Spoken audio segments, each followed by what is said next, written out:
సోదరీ సోదరులారా, ఈ రోజున మనము 2 సమూయేలు 2వ అధ్యాయం వినబోతున్నాము. దావీదు ధనుర్గీతం రాసిన తరువాత సౌలు యోనాతానులను గురించి సంతాపం చెందినవాడై తన దేశాన్ని గురించి ఆలోచించసాగాడు. ఫిలిష్తీయుల వ్యూహాన్ని పసికడుతున్నాడు. తానిప్పుడు శత్రుదేశంలో ఉన్నాడు. దావీదు అనుచరులు ఉద్రేకభరితులై తమ దేశానికి వెళ్లడానికి ఉత్సాహము చూపుతున్నారు. దావీదు సైన్యం వృద్ధి అవుతోంది. ఇశ్రాయేలు పక్షాన పోరాడడానికి సన్నద్ధులవుతున్నారు. దావీదు దేవుని నడుపుదల కోసమై కనిపెట్టి ఉన్నాడు. దేవుడు వెళ్లమంటున్నాడు. 1వ వచనం, యూదా పట్టణములలోనికి నేను పోవచ్చునా అని దావీదు యెహోవా వద్ద విచారణ చేయగా, పోవచ్చును అని యెహోవా అతనికి సెలవిచ్చాడు. నేను పోవలసిన స్థలమేదని దావీదు మనవి చేయగా, హెబ్రోనుకు పొమ్మని దేవుడు సెలవిచ్చాడు. దావీదు తన భార్యలైన అహీనోయము, అబీగయీలు వెంటరాగా హెబ్రోనుకు వెళ్లాడు. దావీదు తన వద్ద ఉన్న వారందరినీ, వారి వారి ఇంటి వారిని తనతో తీసుకొని వచ్చాడు. వీరు హెబ్రోను గ్రామములలో కాపురమున్నారు, అనగా హెబ్రోను చుట్టుప్రక్కల గ్రామాలలో వారు నివాసం ఏర్పరచుకున్నారు. అంతటా యూదావారు అక్కడికి వచ్చి యూదావారి మీద రాజుగా దావీదుకు పట్టాభిషేకం చేశారు. అవును, అంతకు ముందే సమూయేలు దావీదును అభిషేకించాడు. కాని అది రహస్యంలో జరిగింది. ఇప్పుడు ఈ పట్టాభిషేకం బహిరంగం. సమూయేలు ఇచ్చిన అభిషేకానికి ఇప్పుడు జాతీయంగా గుర్తింపు వచ్చింది. యూదయ్య ప్రాంతం ఫిలిష్తీయుల దృష్టికి రాలేదు. పైగా ఆకీషు దావీదుకు అనుకూలంగా ఉన్నాడు. అందుచేత ఫిలిష్తీయులు దావీదు అభిషేకాన్ని అడ్డగించలేదు. 5వ వచనం, సౌలును పాతిపెట్టిన వారు యాబేష్ గిలాదు వారని దావీదు తెలుసుకొని దావీదు వారి వద్దకు దూతలను పంపి ఆజ్ఞ ఇచ్చాడు. మీరు ఉపకారము చూపి మీ ఏలినవాడైన సౌలును పాతిపెట్టారు గనుక యెహోవా చేత మీరు ఆశీర్వచనం పొందుదురుగాక. యెహోవా మీకు కృపను సత్య స్వభావమును అగుపరుస్తాడు. నేను కూడా మీరు చేసిన ఈ క్రియను బట్టి మీకు ప్రత్యుపకారం చేస్తాను. మీ యజమానుడైన సౌలు మృతి నొందాడు గాని యూదావారు నాకు తమ మీద రాజుగా పట్టాభిషేకం చేసి ఉన్నారు. గనుక మీరు ధైర్యం తెచ్చుకొని బలాఢ్యులై ఉండండి. రాజైన తరువాత దావీదు జారీ చేసిన మొదటి ఆజ్ఞ ఇది. దావీదు కక్ష సాధింపు చర్యకు పూనుకోలేదు. యాబేషు వారితో సఖ్యం కోరుతున్నాడు. హెబ్రోను నుండి దావీదు పంపిన ఈ వార్త యాబేషు వారికి సంతోషం కలిగించింది. ఒక జాతికి నాయకుడుగా దావీదు ఉదార స్వభావాన్ని కనపరుస్తున్నాడు. యూదావారు తనకు జరిగించిన పట్టాభిషేకానికి కృతజ్ఞత వ్యక్తం చేస్తున్నాడు. 8వ వచనం, నేరు కుమారుడైన అబ్నేరు, ఇతడు సౌలు యొక్క సైన్యాధిపతిగా ఉండేవాడు. అబ్నేరు సౌలు కుమారుడైన ఇష్బోషెతును రాజుగా ప్రకటించి అతనికి పట్టాభిషేకం చేశాడు. మహనయీములో ఈ కార్యక్రమం జరిగింది. గిలాదు, ఆషేరు, యెజ్రెయేలు, ఎఫ్రాయిము, బెన్యామీను గోత్రాలపైన ఇశ్రాయేలు వారి మీద ఇష్బోషెతు రాజు అని ప్రకటించాడు. అప్పుడు ఇష్బోషెతుకు 40 ఏండ్ల వయస్సు. అతడు 2 సంవత్సరాలు పరిపాలించాడు. అయితే యూదావారు దావీదు పక్షాన ఉన్నారు. అబ్నేరు ఎవరు? ఇతడు గిల్బోవ యుద్ధంలో పాల్గొన్నాడు. ఆ తరువాత కొందరు ఇశ్రాయేలీయులను పోగు చేసుకుని యొర్దానుకు అవతల తన కార్యక్రమం ప్రారంభించాడు. అబ్నేరుకు ఆ ప్రాంతంలో ఎదురులేదు. సౌలు కుటుంబానికి అబ్నేరు మేలు చేయగోరిన వాడై ఇష్బోషెతును రాజుగా చేశాడు. ఇష్బోషెతు అనే పేరుకు అర్థం అవమానపరచబడినవాడు, సిగ్గుపరచబడినవాడు. అసలు ఇతని పేరు యష్బయలు, అనగా బయలుదేవతకు చెందినవాడు. కాని ఇష్బోషెతు అనే పేరే వాడుకలోకి వచ్చింది. బోషెత్ అంటే అవమానము, సిగ్గు. బైబిలులోని పేర్లకు అర్థాలుంటాయి. యోనాతాను అంటే యెహోవా దానము. అలాగే మెఫీబోషెతు అంటే సిగ్గు కలిగించే ముఖం అని అర్థం.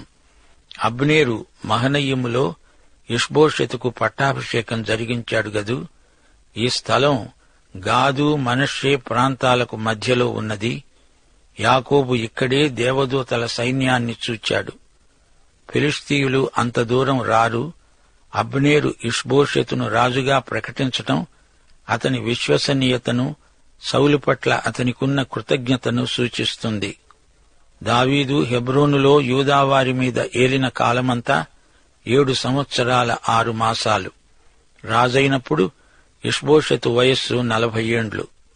అంతలో అబ్నేరు, ఇష్బోషెతు సేవకులు మహనయీములో నుండి బయలుదేరి గిబియోనుకు వచ్చారు. యూదాను జయించాలని ప్రయత్నిస్తున్నాడు. అప్పుడు సెరూయా కుమారుడైన యోవాబు, దావీదు సేవకులు బయలుదేరి వారిని ఎదిరించడానికి గిబియోను కొలనుకు వచ్చారు. వీరు కొలనుకు ఈ తట్టున, వారు కొలనుకు ఆ తట్టున దిగి ఉన్నారు. అబ్నేరు లేచి యోవాబుతో అన్నాడు, మన ఎదుట యువకులు మల్లయుద్ధం చేస్తారా? ఇది ఒక క్రీడ లాంటిది. యుద్ధానికి ముందు యువకులు మల్లయుద్ధ ప్రదర్శన చేస్తూ ఉంటారు. ఇరుపక్షాల వారు 12 చొప్పున యువకులను పంపుతారు. ఈ మల్లయుద్ధం చాలా తీవ్రంగా జరుగుతుంది. ఈ ప్రదర్శనను అందరూ ఆసక్తిగా చూస్తూ ఉంటారు. జరగబోయే యుద్ధానికిది నాంది. యోవాబు అన్నాడు, సరే, అలాగే మల్లయుద్ధ ప్రదర్శన జరిగిద్దాము. అప్పుడు ఇష్బోషెతు సంబంధులైన 12 బెన్యామీనీయులు, దావీదు సేవకులు 12 లేచి మధ్య నిలిచారు. ఒక్కొక్కడు తన దగ్గర ఉన్న వాని తల పట్టుకుని వాని ప్రక్కలో కత్తితో పొడవగా అందరూ తటాలున పడ్డారు. అందుకని ఆ స్థలానికి హెల్కత్ హన్సూరిము అనే పేరు పెట్టబడింది. ఈ మాటకు అర్థం చెకుముకి రాళ్ల పొలం. కీర్తనలు 78, 20వ వచనం. అక్కడే బండను కొట్టగా నీరు ఉబికింది. బండను కొట్టడానికి చెకుముకి రాళ్లను వాడతారు. ఈ రాళ్లని కత్తులు సానపెట్టడానికి వాడతారు. అందుచేత దీనికి కత్తుల పొలం అని కూడా పేరు వచ్చింది. అది గిబియోనుకు సమీపం. ఆ తరువాత ఘోర యుద్ధం జరిగింది. అబ్నేరు, ఇశ్రాయేలు వారు దావీదు సేవకుల ఎదుట నిలువలేక పారిపోయారు. ఈ యుద్ధంలో దావీదు పక్షాన ఉన్నవారు 19 మంది మాత్రమే హతమయ్యారు. అయితే అబ్నేరు పక్షాన ఉన్నవారు 360 మంది హతమయ్యారు. అబ్నేరు పారిపోయాడు. యోవాబు, అబీషై, ఆషాహేలు అక్కడే ఉన్నారు. ఆషాహేలు అడవిలేడి అంత తేలికగా పరిగెత్తగలవాడు గనుక అతడు కుడితట్టయినా ఎడమతట్టయినా తిరుగక అబ్నేరును తరుముతున్నాడు. ఆషాహేలు ఎవరో కాదు, దావీదు మేనల్లుడు. దావీదు సోదరి సెరూయా, ఆమె కుమారుడే ఆషాహేలు. యోవాబు, అబీషయి ఆషాహేలుకు సోదరులు. సెరూయ కుమారులు దావీదును అనుసరించుకొని ఉన్నారు. 3 సోదరుల్లో చిన్నవాడు ఆషాహేలు. అతడు సునాయాసంగా ఎంత దూరమైనా వేగంగా పరిగెత్తగలడు. అతడు అబ్నేరును తరుముతున్నాడు. 20వ వచనం. అబ్నేరు తటాలున ఆగి వెనుకకు తిరిగి, నీవు ఆషాహేలువా అని అతణ్ణడిగాడు. అతడు, నేను ఆషాహేలునే అన్నాడు. అబ్నేరు గ్రహించాడు, దీనితో సౌలు కుటుంబం అంతరించిపోతుంది. అబ్నేరు అన్నాడు, నీవు కుడికైనా ఎడమకైనా తిరిగి యువకులలో ఒకణ్ణి కలుసుకొని వాని ఆయుధాలు పట్టుకో. అబ్నేరు మాటలు ఆషాహేలు వినిపించుకోలేదు. ఆషాహేలు అటూ ఇటూ చూడకుండా అబ్నేరును తరుముతూనే ఉన్నాడు.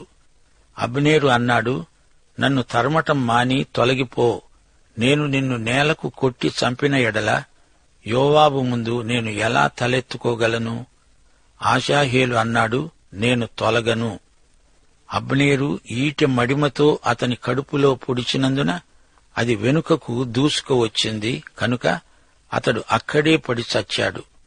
ఆషాహేలు పడి చచ్చిన స్థలానికి వచ్చిన వారందరూ నిలువబడ్డారు. అయితే యోవాబు, అబీషై అబ్నేరును తరుముతూ గిబియోను అరణ్య మార్గములో గీహ ఎదుట అమ్మా అనే కొండకు వచ్చారు. అంతలో సూర్యుడు అస్తమించాడు. తమ సోదరుణ్ణి దారుణంగా చంపిన అబ్నేరును వారు విడువలేదు. చీకటి పడే వరకు తరుముతూనే ఉన్నారు. బెన్యామీనీయులు అబ్నేరుతో గుంపుగా కూడుకొని ఒక కొండ మీద నిలువగా అబ్నేరు కేక వేసి అన్నాడు, యోవాబు, కత్తి చిరకాలము భక్షిస్తుందా? అది తుదకు ద్వేషమునకే హేతువవుతుందని నీవు ఎరుగుదువు గదా? తమ సహోదరులను తరుమవద్దని నీవు ఎంతవరకు జనులకు ఆజ్ఞ ఇవ్వకుండా ఉంటావు? అందుకు యోవాబు అన్నాడు, దేవుని జీవము తోడు, జగడమునకు నీవు వారిని పిలువక ఉండిన ఎడల జనులందరూ తమ సహోదరులను తరుమకుండా ఉదయముననే తిరిగిపోయి ఉండేవారని చెప్పి బాకా ఊదగా జనులందరూ నిలిచి ఇశ్రాయేలు వారిని తరమటము, వారితో యుద్ధం చేయటము మానారు. ప్రియ శ్రోతలారా, గ్రహించండి. ఇశ్రాయేలు మీద విజయం సాధిస్తే అప్పుడు యూదా ఇశ్రాయేలు మొత్తానికి రాజు కావచ్చు. అయితే దానికోసం సహోదరుల మధ్య రక్తపాతం జరగకూడదు. దానివల్ల ఉత్తరోత్తర 2 రాజ్యాలకు కీడు కలుగుతుంది. అబ్నేరు మాటల్లో యుద్ధనీతి వ్యక్తమవుతోంది. యోవాబు అన్నాడు, అబ్నేరు, దీనికి కారణం నీవే. దావీదు ఇష్బోషెతు మీద యుద్ధం చెయ్యాలని కోరడు. రక్తపాతం దావీదుకు ఇష్టం లేదు. ఇరుపక్షాలలో యుద్ధం చెయ్యాలనే కోరిక సన్నగిల్లింది. అబ్నేరే దీనికంతటికీ కారకుడు. సోదరునికి మధ్య పోరాటం పెట్టాడు. యోవాబు బాకా ఊదాడు. యుద్ధం ఆగిపోయింది. యోవాబు సమయస్ఫూర్తితో పనిచేశాడు. 29వ వచనం. అబ్నేరు అతనివారు ఆ రాత్రంతా మైదానము గుండా ప్రయాణం చేసి యొర్దాను నది దాటి బిత్రోను మార్గమున మహనయిముకు వచ్చారు. యోవాబు అతని అనుచరులు ఆషాహేలు శవాన్ని తీసుకువెళ్లే ప్రయత్నంలో ఉన్నారు. అప్పుడు అబ్నేరు తిరిగి వెళ్లిపోయాడు. యోవాబు అబ్నేరును తరమటం మాని తిరిగి వచ్చి జనులను సమకూర్చి లెక్క చూడగా దావీదు సేవకులలో 19 మంది లేరు.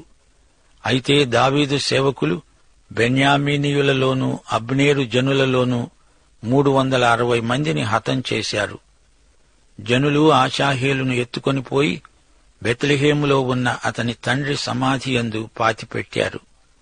తరువాత యోవాబు అతనివారు రాత్రంతా నడిచి తెల్లవారుజామున హెబ్రోనుకు వచ్చారు. యోవాబు యుద్ధనీతి విశారదుడు. ఎప్పుడు యుద్ధం మానాలో, ఎప్పుడు కొనసాగాలో అతనికి బాగా తెలుసు. దావీదు యోవాబు మనస్తత్వం బాగా ఎరిగినవాడు. సెరూయా భర్త పేరు మనకు తెలియదు. అతని సమాధి బెత్లెహేములోనే ఉన్నది. యోవాబు నేరుగా యుద్ధం నుండి తన తండ్రి సమాధి వద్దకు వచ్చాడు. అక్కడ నుండి తిన్నగా హెబ్రోనుకు చేరాడు. ఈలోపుగా అబ్నేరు మహనయిము చేరుకున్నాడు. గమనించాలి, దావీదు హెబ్రోనును తన కేంద్రంగా చేసుకున్నాడు.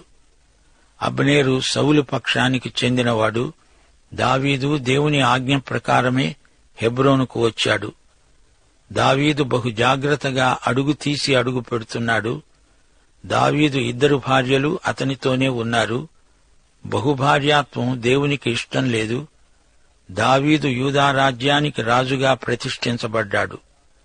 యాబేష్ గిలాదు వారిని దావీదు అభినందించాడు.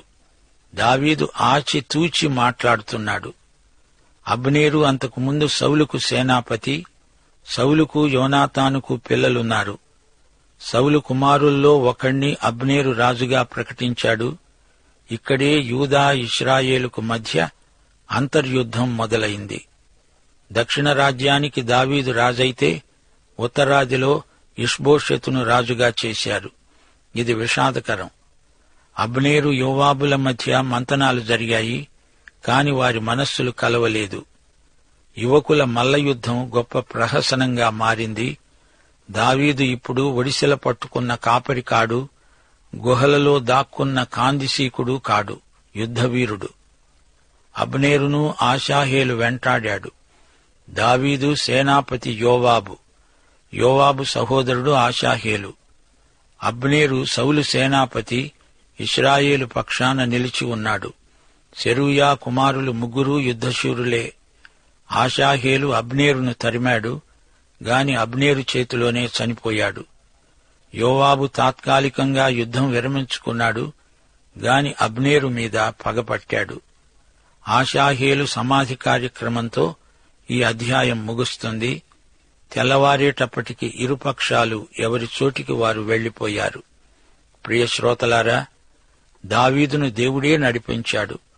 లేకపోతే దావీదు అపాయంలో చిక్కుకునేవాడు. మన ప్రయాణాలలో, ప్రయాసాలలో దేవుని నడుపుదల ఎంతో అవసరం. మనమంతా యాత్రికులం, పరాయి దేశంలో ఉన్నాము. సామెతలు 14:12 ఒకని ఎదుట సరి అయినదిగా కనబడే మార్గము కలదు, అయితే తుదకు అది మరణానికి త్రోవ తీస్తుంది. అందుకే ఇర్మియా 10:23 అంటోంది, యెహోవా తమ మార్గమును ఏర్పరచుకొనుట నరుల వశములో లేదని, మనుష్యులు తమ ప్రవర్తనయందు సన్మార్గమున ప్రవర్తించుట వారి వశములో లేదని నేనెరుగుదును. ఈ రోజున మనకు దేవుని వాక్యమే ఊరీము తుమ్మీము. 1 సమూయేలు 28:15 సౌలు అన్నాడు, దేవుడు నాకేమీ సెలవీయక ఉన్నాడు. అయితే దావీదు తన 34వ కీర్తనలో 4 అన్నాడు, నేను యెహోవా వద్ద విచారణ చేయగా ఆయన నాకు ఉత్తరమిచ్చాడు. నాకు కలిగిన భయములన్నిటిలో నుండి ఆయన నన్ను తప్పించాడు. సౌలుకు దావీదుకు మధ్య ఎంత వ్యత్యాసం ఉన్నదో గమనించారా? 1 యోహాను 2:20 చెప్పబడినట్లు, మీరు పరిశుద్ధుని వలన అభిషేకము పొందినవారు గనుక సమస్తమును ఎరుగుదురు. యోహాను సువార్త 13:16 ఆయన అనగా సత్యస్వరూపి అయిన ఆత్మ వచ్చినప్పుడు మిమ్మును సర్వసత్యములోనికి నడిపిస్తాడు. హెబ్రోనులో దావీదు రాజుగా అభిషేకించబడ్డాడు. దావీదు రాను అధిక బలము పుంజుకున్నాడు. అయితే మహనయీములో జరిగిందేమిటి? దేవుడు దావీదును యూదా ఇశ్రాయేలు మొత్తానికి రాజుగా నియమిస్తే అబ్నేరు దేవుని చిత్తానికి అడ్డు తగిలాడు. ఇష్బోషెతు అబ్నేరు చేతిలో కీలుబొమ్మ. సౌలుకు దావీదుకు ఉన్న వైషమ్యాన్ని కొనసాగించాలని అబ్నేరు ప్రయత్నించాడు. ఈ విధంగా అబ్నేరు దేవుని చిత్తానికి వ్యతిరేకంగా పోరాడాడు. కీర్తన 2:8 ఈ సందర్భంలో మనం జ్ఞాపకం చేసుకోవాలి. దేవుడన్నాడు, నన్ను అడుగు, జనములను నీకు స్వాస్థ్యముగాను భూమిని దిగంతముల వరకు సొత్తుగాను ఇస్తాను. పాఠం ఇక్కడ ఆపుదాము. దైవాశీస్సులు. ప్రభు అయిన యేసుక్రీస్తు వారి కృప, తండ్రి అయిన దేవుని ప్రేమ, పరిశుద్ధాత్మ అన్యోన్య సహవాసము మనకందరికీ సదాకాలము తోడై ఉండునుగాక. ఆమేన్.